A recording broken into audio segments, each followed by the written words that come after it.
대한민국의 검찰이 무차별한 통신조회를 했습니다. 혹시나 하고 저도 제 핸드폰을 보았습니다. 그랬더니 이렇게 통신조회 사실 통지가 와 있었습니다. 내가 도대체 왜 이 통신조회 대상이 되어야 되죠? 검찰은 왜 나에게 이런 통신조회를 했죠? 이것에 대해서 밝혀줘야 되는 거 아닙니까? 그래서 제가 또 혹시나 해서 그전에도 통신조회를 했는지 알아봤습니다. 근데 저에게 여러 차례 통신을 조회했습니다. 저에게 왜 이런 통신을 조회했는지 알려주지는 않고 비밀스럽게 통신조회를 했습니다. 제가 누구와 어떻게 연루되어 있어서 이렇게 대한민국의 검찰이 저를 마구잡이로 흔들어대는 거죠? 윤석열 대통령이 이렇게 국회의원 통신을 함부로 조회해도 됩니까? 이 정권이 검찰을 하수인으로 알고 검찰을 함부로 부리고 있고 검찰은 콜검이 되어서 하라는 대로 지시하는 대로 하고 있는 것을 여실히 보여주고 있는 겁니다. 최수근 해병 관련해서 이제 7월 19일이 되면 1년이 됩니다. 통신조회가 사라집니다. 그러니 지금 공수처는 통신조회 하십시오. 그리고 검찰도 경찰도 통신조회 해야 한다고 누누이 이야기를 했습니다. 군사법원에다가도 이야기를 했습니다. 그런데 공수처는 번번이 통신조회를 요구할 때마다 통신영장을 제대로 발부하지 않았고 왜 제대로 발부하지 않았는지 공수처 곳곳을 짚어봤더니 외압의 흔적이 있었습니다. 그리고 공수처 차장 직무대행은 그 유명한 김건희 여사의 계좌를 관리해서 도이치모터스 주가 조작의 주범이었던 이종호를 담당했던 변호인이었습니다. 공수처 차장 검사 대행이 이종호의 변호인이었습니다. 공익 제보자를 만나서 이야기를 들은 자도 마찬가지로 이종호의 변호인이었습니다. 이들이 청문회에 나와서 변호인이었던 송창진은 이야기했습니다. 제가 이 통신조회를 발부하려고 하는 공수처에 대해서 내용이 미약하니 천천히 하자라고 이야기했습니다. 그런데 법원에서 발부가 기각되기도 했습니다. 라고 하는 이야기를 마치 자기가 무엇인가 내용이 있는 듯 이야기했지만 이것은 엄연한 수사 외압이었습니다. 송창진 검사가 차장 직무대행을 그만두고 공수처는 통신조회 발부를 수십 차례 했습니다. 많은 것이 통신조회 법원에서 발부 허가가 났다라고 하는 말씀을 드리면서 최혜병 수사 외압 공수처가 수사하는 과정에도 또 다른 수사 외압이 있었다는 걸 이야기해 드립니다. 윤석열 대통령은 검찰을 자기 하수인처럼 부리면 안 됩니다. 공수처의 최혜병 사건 관련한 수사 외압 조사는 그 정점에 윤석열 대통령이 있고 그리고 그 정점에 대통령실 관계자들이 있으니 이것은 성역 없이 수사해야 된다. 이런 말씀 드리겠습니다. 요즘 한간을 떠들썩하게 하는 사건이 또 하나 있죠. 최혜병 사건 수사 외압과 똑 닮은 꼴인 경찰 마약 사건에 대한 수사 외압입니다. 여러분 기억하시죠? 윤석열 대통령이 마약과의 전쟁을 강조했습니다.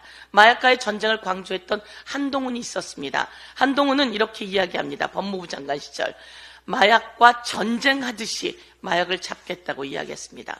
그리고 대통령은 국민과의 대화라고 하는 자리에 나와서 제가 한때 마약을 했었습니다라고 하는 사람에게 이것은 국가가 제대로 수사를 하지 않아서 그런 마약이 횡행하게 된 것이니 이제 국가가 수사하겠다고 이야기했습니다. 그런데 이렇게 말했던 윤석열은 어디 갔고 이렇게 말했던 한동훈은 어디 갔습니까? 이제 한동훈 용산, 한동훈 국힘당 대표 그리고 윤석열 용산 대통령은 답변해야 합니다. 왜 마약 수사를 하는 곳에 대통령의 그림자가 어른거리며 용산의 그림자가 어른거리는지 한동훈도 그리고 용산에 있는 대통령도 이에 대해서 답해야 합니다. 백혜룡 경정과 영등포 김찬수 경찰서장의 대화입니다. 9월입니다. 9월에 이런 대화를 합니다. 이 사건 용산에서 알고 있다. 심각하게 보고 있다. 브리핑 연기하십시오. 이것은 9월 중순입니다. 그런데 여기에 백혜령 형사과장이 이야기합니다. 그래서 제가 다시 묻습니다. 서장님, 제 신뢰가 깨지는 일입니다. 이것은 브리핑 연기하면 안 됩니다. 라고 했던 내용이 바로 9월입니다. 조병로가 전화하기 전입니다. 조병로가 전화하기 전에 벌써 용산에서 심각하게 보고 있다고 하는 내용이 나옵니다. 이건 9월이고요. 조병로가 이 말이 안 먹히자 전화를 한 겁니다. 조병로가 전화를 한 것은 10월 5일이 첫 번째 전화입니다. 세간 이야기가 안 나오게 하는 거 맞죠? 안 나오게 해주세요. 국정감사 때 야당이 정부를 엄청 공격할 건데 야당 도울 일 있습니까? 라고 10월 5일 날 조병로가 전화를 합니다. 조병로가 전화하기 전에 벌써 김찬수 영등포 경찰서장이 백혜룡 과장에게 이야기한 겁니다. 용산이 알고 있고 심각하게 보고 있다. 조병로보다 먼저 용산이 개입했다고 하는 말씀을 드립니다. 그리고 조병로가 여러 가지 이야기를 하면서 조병로가 끝내는 이것을 백혜룡 형사과장이 문제 제기하니까 이번에 서울청 생안부장 하다가 승진이 안 되고 일단은 제가 이번에 진급을 하면 과장님을 위해서 열심히 뛸게요. 완전한 청탁입니다. 인사와 관련한 완전한 청탁입니다. 이 내용은 10월 5일, 10월 14일 그리고 11월 14일에 있었던 일입니다. 이와 관련해서 10월 30일에 백혜룡 과장이 다시 한번 확인을 하는 겁니다. 서장님, 이거는 용산에서 알게 됐다고 심각하다고 그렇게 말씀하셔서 그때 제가 그 상황을 알게 된 건데 이거는 서울경찰청 수준을 아주 넘어선 겁니다. 라고 이야기를 합니다.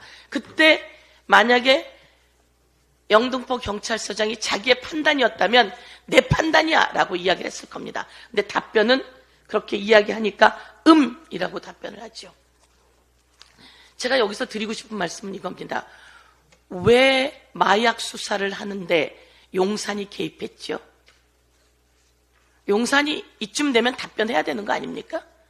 그리고 조병로를 인사청탁받아서 별 2개를 달아주겠다고 말한 이종호의 이야기가 있는데 이 정도면 이종호가 VIP라고 얘기했던 김건희 여사가 답해야 되는 거 아닙니까? 그리고 마약과의 전쟁을 하겠다고 그렇게 떠들어댔던 한동훈 비대위원장이 답해야 되는 거 아닙니까? 무엇을 숨기고 있는 겁니까? 어떻게 마약 수사에 용산이 개입할 수 있습니까? 어떻게 마약 수사에 한동훈 비대위원장은 한마디 말을 안 하는 겁니까? 어떻게 이런 마약 수사에 국힘당은 한마디 말을 안 하고 입을 닫고 있는 거죠? 이쯤 되면 국힘당, 용산 대통령실 그리고 모두 다 공범이다 이렇게 이야기하겠습니다. 이상입니다.